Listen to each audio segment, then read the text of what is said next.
The TVWAN News is proudly brought to you by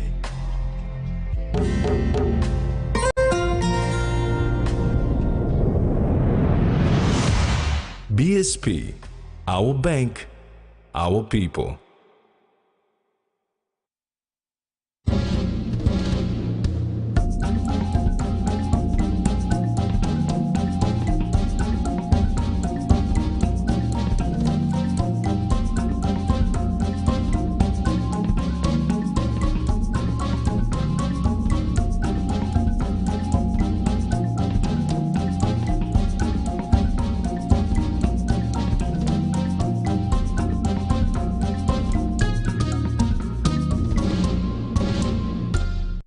Hello, thanks for joining us. I'm Jemima Sukbat with the news.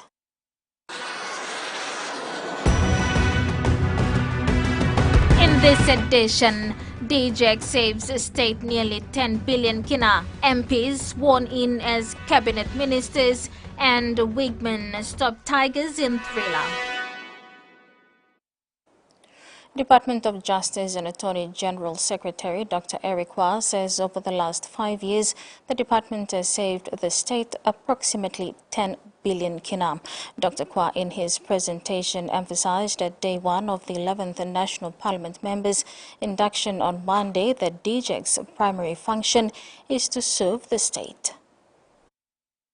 Secretary for the Department of Justice and Attorney General Dr. Eric Kwa says over the last 5 years, the department has saved the state approximately 10 billion kina.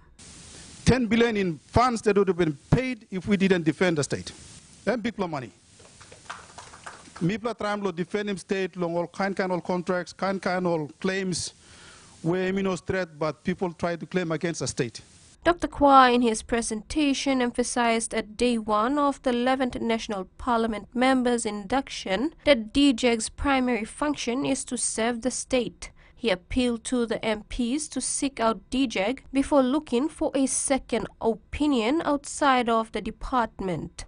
But please, always ask us first. Then you can go and get a second opinion.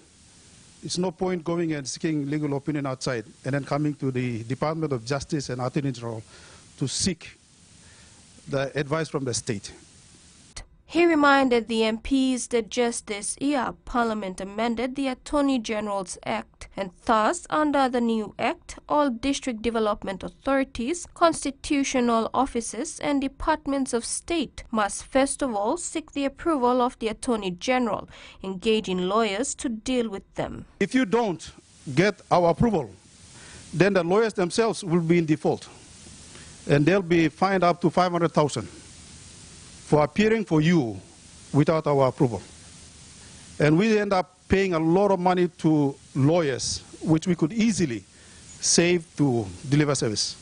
Dr. Kwa said this would control costs to the state. Mary Stella Kelleton, TVWAN News. The 11th National Parliament members' induction commenced on Monday, 22nd of August, and will continue until Thursday, 25th.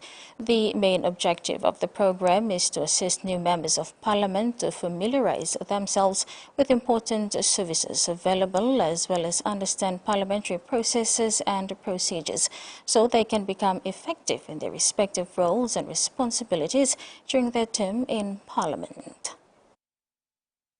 Day one of the induction for the members of the 11th National Parliament consisted of speeches and key presentations from the Chief Ombudsman Commission, Richard Pagan, Justice and Attorney General Secretary Dr. Eric Kwa, and Integrity of Political Parties and Candidates Commission, Acting Registrar Emmanuel Pock. Chief Ombudsman Commissioner Richard Pagan's presentation placed emphasis on the integrity of leadership, highlighting the theme, setting the leadership phase. The Constitution Section 218 has given us the task to ensure that the governmental bodies must meet the expectation of the people. After the Parliament has made the law, now it is a property of state, and that custody being given to us, few of us, and one of them is Ombudsman Commission, to making sure that laws that stay, the new laws that we make, doesn't cause any disharmony. They also highlighted situations they often encounter that included elected leaders putting hands into DSIP, DSG, PSIP and PSG, leaders using DSIP to rent district offices, leaders using department or DSIP to hire vehicles, overpricing project cost, no tangible outcome projects, no maximum benefit projects, and awarding contracts to associates and beneficial interest, among others. Integrity is to be preserved. The person must not diminish integrity. The integrity of the country must be preserved by all the actions and inactions that we do. The integrity of the country must be preserved. And we must not use our office for personal gain. Chief Ombudsman Pagan appealed to the leaders present at the induction to work closely with the Ombudsman Commission to ensure all activities carried out and decisions made through their offices is guided by the law. Mary Skeleton, TV1 News. On Monday, 22nd of August, the BSP Financial Group presented the bank's 2022 half-year financial results to investors. BSP highlighted that the bank's net profit after tax of 586 million kina was reduced to 396 million kina due to the additional company tax applied only to BSP. BSP Financial Group Limited states that underlying business performance across the group reported in the first 3 months of 2022 was maintained in the second quarter. This has resulted in an increased first half 2022 group net profit after tax of 586 million kina compared to 449 million kina for the corresponding 2021 period. BSP's Chief Executive Officer Robin Fleming said the bank's performance is benefiting from the improved economic conditions in the region, with most countries now in a post-COVID-19 recovery phase. Fleming said BSP is number 1 in lending and deposits in 5 of its 7 countries. Despite that, the first half 2022 net profit after tax reduced to 396 million kina after the additional company tax, which represents a 12% reduction in profit to the corresponding 2021 period. BSP Group's key performance ratios remained positive, with cost-to-income ratio reducing slightly to 36.6%, and BSP's capital base remained strong with total capital adequacy as at June 2022 standing at 23.0%.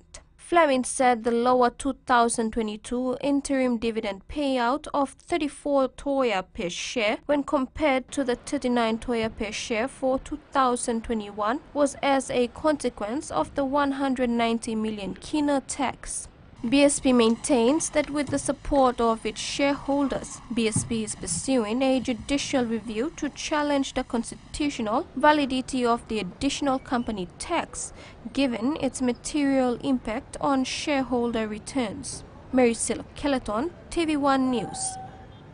Meantime, at the BSP investor presentation on Monday, the bank maintains that the additional company tax is unfair and stifles investments. BSP has initiated a judicial review with the Supreme Court based on the constitutionality of the arbitrary tax on BSP's shareholders.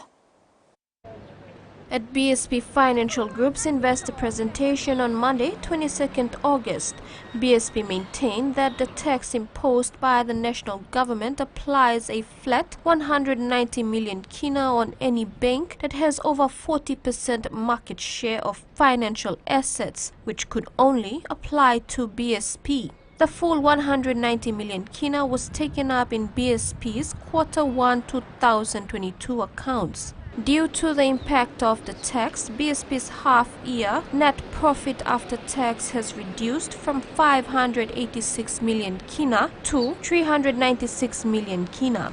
BSP filed an application to the Supreme Court in May on the constitutionality of the tax. The application was filed under Section 18(1) of the Constitution and seeks to render the additional company tax unconstitutional and invalid. Meanwhile, shareholders including Number One Super Limited, Nest Fund, Comrade Trustee Services and the Association of Superannuation Funds have joined the action as interveners. Maricela Kelleton, TVWAN News. This is TVWAN News. After the break, a Joint Forces graduate and a full cabinet announced.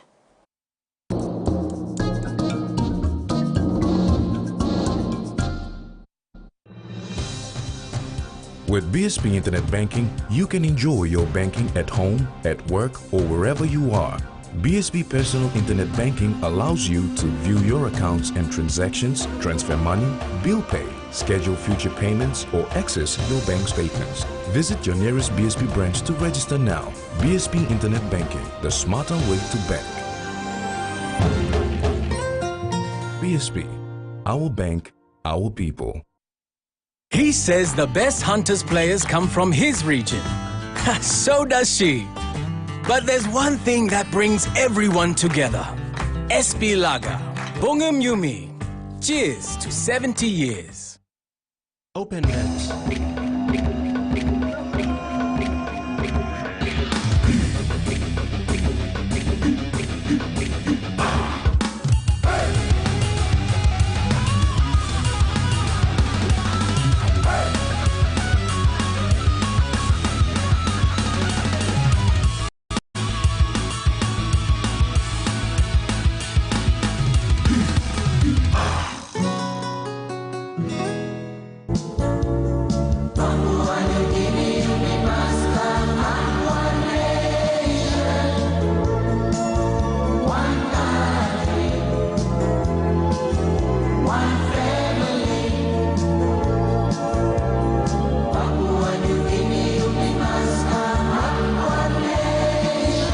Made only from the highest quality beef, oxen palm, is PNG's pride and the world's favorite. When you're spending time with family, when you've got a big day ahead, when you have given it all you've got, when you're putting on a feast, that's when you want the best. That's when you want flame rice. New flame rice. Win him, Olgeta.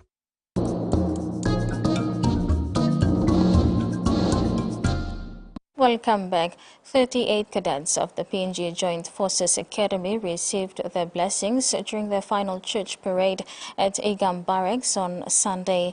The graduating class was reminded of the characteristics of servant leadership by Chief Instructor Lieutenant Colonel Donald Isaac. A church parade at the St. Paul's Chapel at Igam Barracks Inlay started off a one-week program of graduation activities for the 38 cadets of the PNG Joint Forces Academy. Chief Instructor of the PNG Joint Forces Academy, Lieutenant Colonel Donald Isaac, said this was the final church parade before the 38 cadets graduate on Wednesday, August 24. Cadets have undergone the Joint Forces commissioning course, which consists of 18 months. During these 18 months, they have gone through modules of leadership, tactics, management, physical training, and administration. Course itself is 18 months, but due to logistic support and delays beyond our control, they've been here for more than 18 months, nearly 2 years. Joint Forces commissioning course was introduced in 2016 under Joint Forces College Act, which was passed in Parliament in 2020. This allows candidates from the three services, PNG Defence Force, the Correctional Service, and the Royal Papua New Guinea Constabulary to come and undergo the 18-month training as a joint cadets here in Leh. Of the 38 cadets, 12 are from the Correctional Services and 26 are from the PNG Defence Force. From the group, only one female is a cadet from CS. From the church parade, a Beat the Retreat parade was organized for the cadets today. The graduation parade on Wednesday takes place at 9 a.m. The Joint Forces program faces key challenges such as logistics support and funding. However, the chief instructor said they mitigate these through support from the Australian Defence Force, the CS and other major stakeholders. Salome Vincent, TVWAN News. West New Britain members of Parliament were sworn in on Saturday evening, 20th of August, along with the Thalassia DDA board by Senior Provincial Magistrate Benjamin TVWAN.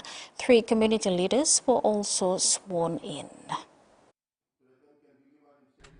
Governor for West New Britain Sasindran Motovell, Thalassia MP Freddie Reo Kumai and Nakanai Open MP Francis Kalia Maneke were sworn in on Saturday 20th August. 3 community leaders were also sworn in and have been appointed as nominated members, and representing the women is Theodora Meyer, who has been working with NGOs and advocating for women issues in the province. The nominated member for youth is Ben Gava, who previously looked after the Live and Learn NGO group in the province. Mr. Gava is currently working with the people and through the local marine management protected areas. Representing the church is Erwin Batari, who has been involved with the Catholic Church ministry. Governor Motovell, in his remarks after the swearing-in ceremony, said they have been through a challenging election, which saw them united in some views and divided in some others.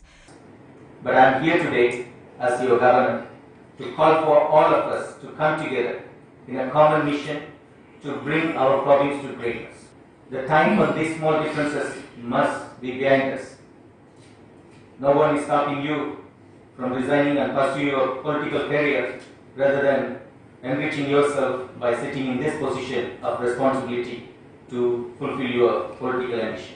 He said he and his office are also committed to restoring confidence back into their law enforcement and ensuring that they have the tools to do their jobs and provide them good housing.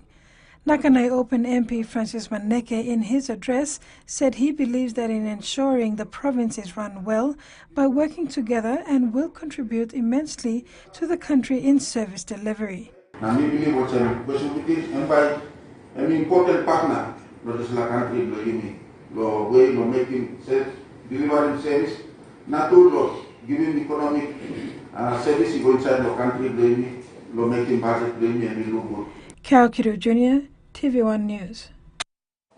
Thalassia MP Freddie Kumai said in this term of Parliament they are to continue to support all the development process for the province that has been carried out in the past term and into the next 5 years.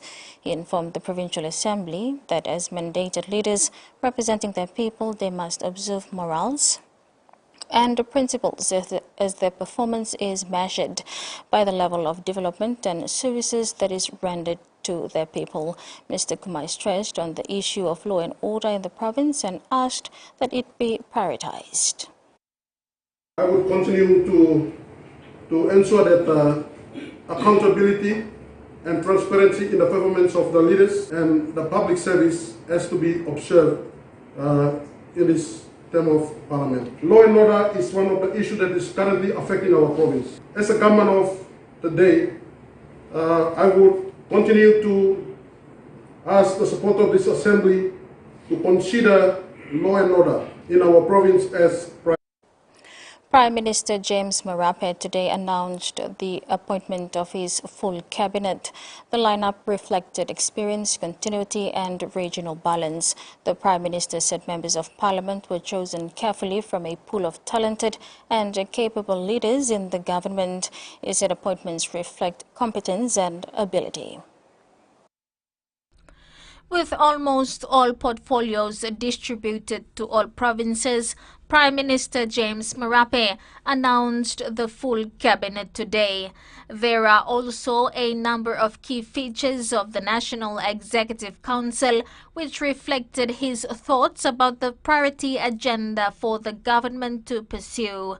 Speaking after the swearing-in ceremony at the Government House today, Prime Minister Marape said the greatest demonstration of the government's priority is in the makeup of the cabinet. The agenda to fight for greater benefit of our country, not just benefit in terms of the economic expansion we want, but more importantly, our people on the ground receiving better services, feeling secured, living in a country that is well served by the executive government.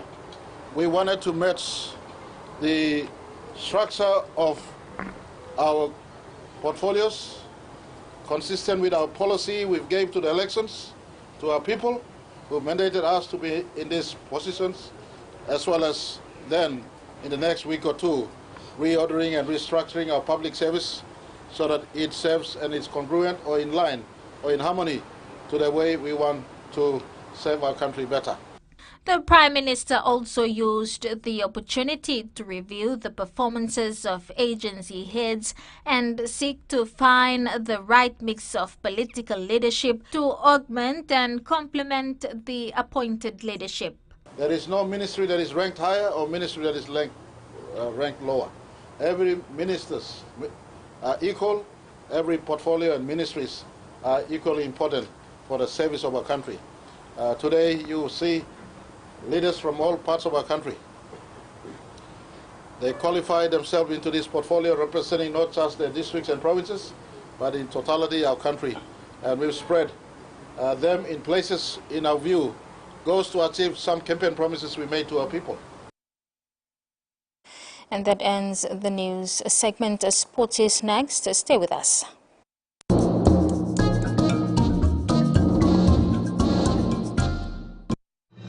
Experience a convenient and smarter way to do your banking with BSB Mobile Banking. You don't have to leave the office or your home to pay for bills. You can view your account balance, transfer funds, top up phone credits, or purchase easy paid units wherever you are. Visit your BSB branch today to register now for BSB Mobile Banking. BSB Mobile Banking, the smarter way to bank. BSB, our bank, our people. A quick favorite meal for the day does feel good. Snacks Noodles is my choice for a simple meal. It is easy to prepare and fast to cook. And with a touch of flavor and ingredients, quality noodles that can be cooked and enjoyed in many different ways. You see, my whole family loves it. It's made here in PNG and comes in different pack sizes. Snacks Noodles, tastier but you like it more. He loves the maroons. And he loves the blues. But there's one thing that brings everyone together. SP Lager, Bongum Yumi. Cheers to 70 years.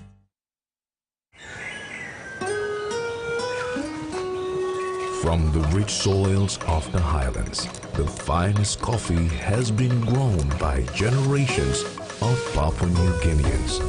Expertly blended and roasted with over 80 years of experience, making the finest cup of Nescafe New Guinea blend. PNG's own coffee.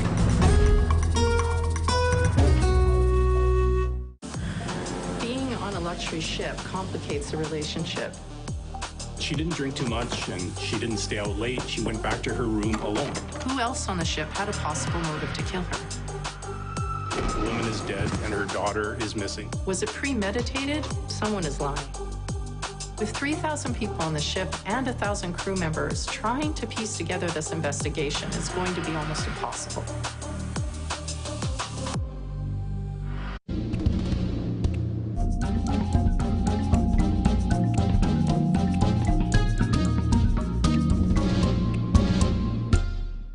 Welcome back. 2021 reigning DJSL Cup champions Lace Next Tigers went down fighting 14-18 to a red-hot star-stunned Croton Ella Wigman outfit in round 16 at the Santos National Football Stadium on Sunday. However, regardless of the round 16 results, the top 6 rankings remain intact, with Muruks leading the way on 26 points. Followed by Guris and Wigman both on 24 points, Tigers on 20 points, Miox and Dabaris both on 16 points. Wigman have The Tigers-Wigman clash was tagged as one of the best games of the season that had everything. The physicality, intent and pace of the game was exuberating and kept the fans on the edge of their seats until full time. Almost getting over the line, Junior Igila. Wigman were first to score only minutes into the contest from a slick backline move that saw right-winger and prolific try-scorer Siki Konden take Wigman on an early lead 4-0. Back towards the right-hand side and Igila. From another attacking raid into Tigers' half, Wigman scored again through gun centre Junior Igila to extend the lead at 8-0. Despite Wigman's constant raid into Tigers' turf in the first half, the young Lay outfit showed a lot of resilience in both attack and defence. This eventually paid off when former Guria centre Emil Benjamin stepped his way to the line to trail Wigman 4-8 until half-time. Wigman opened the scoring again in the second half with a try to Gordon Bal Isaac to extend their lead 14-4. However, Tigers hit back with a converted try through Ben Wemin to narrow down the margin and set up a grandstand finish 10-14. Wigman continued their dominance in the first quarter of the match when Igila sent a beautiful pass away to his winger partner Konden to score in the right corner before Benjamin got his second try for the Tigers. At full-time, Wigman won 18 points to Tigers 14. Wigman's fullback Sylvester Bulu received the Man of the Match award. Salome Vincent, TVWAN Sports. The PGA Senior Legends Tour will be the first of its kind major golfing event for seniors in PNG, set for September 1st to the 4th. President of the Lake Golf Club said they lobbied for the event 18 months ago. The PGA Legends Tour will be hosted in Ley from the 1st of September to the 4th. President of the Lake Golf Club, Phil Hommelhoff, said they lobbied for the event 18 months ago and it has finally been scheduled for PNG. This event's worth 80,000 Australian dollars to the tournament value, to the prize money. And luckily for us, we've got pretty supportive sponsors here in Ley, particularly JB Investments and Digicel and Trukai, SB Brewery, Track Pro, and many other sponsors, and we can't do these sort of events without their help and support.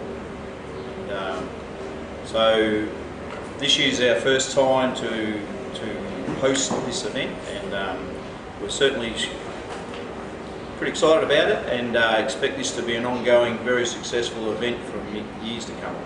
The PGA Senior Tour has been running in Australia for a number of years, where professional golfers over the age of 50 compete in.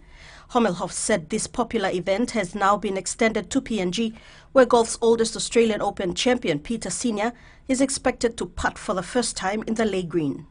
Ley Golf Club's general manager, Scott Holden, said Senior has been quite prolific over the last 40 years, participating in every one of the majors, the US Open, US Masters, the Open and the US PGA. Peter's one of the founding fathers of a new era of golf as we have. And when you look at it, Peter's probably the most high-profile player that we're going to have here. Glenn Joyner, who was prolific on the Asian Tour, and Dennis Brosnan, the owner of Brosnan Golf, will also be competing alongside an anticipated field of 35 professional golfers. Golden said the most interesting among the professional golfers would be Czechoslovakian-born Thomas Mezera, a naturalized Australian racing driver who won the 1988 Bathurst 1000. Czechoslovakian-born, competed in the Olympics for Czechoslovakia, and Thomas was Formula 4 champion in Australia and in Europe. Got to retire from the motor racing game. He took up golf, and he's good enough now to have won 3 tournaments in Australia in the last 2 years. Salome Vincent, TVWAN Sports. And that ends the news tonight. Remember to apply the following simple measures to prevent transmission of the coronavirus. Regularly wash your hands with soap and water, cough or sneeze into your elbow, and exercise social distancing. If you are feeling sick, please stay at home. You can also call the COVID-19 hotline number for more information or assistance. Thanks for your company. Bye for now.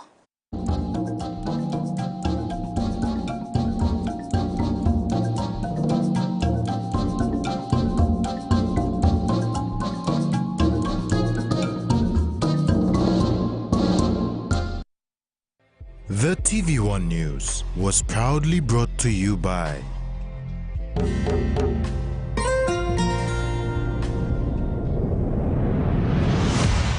BSP, our bank, our people.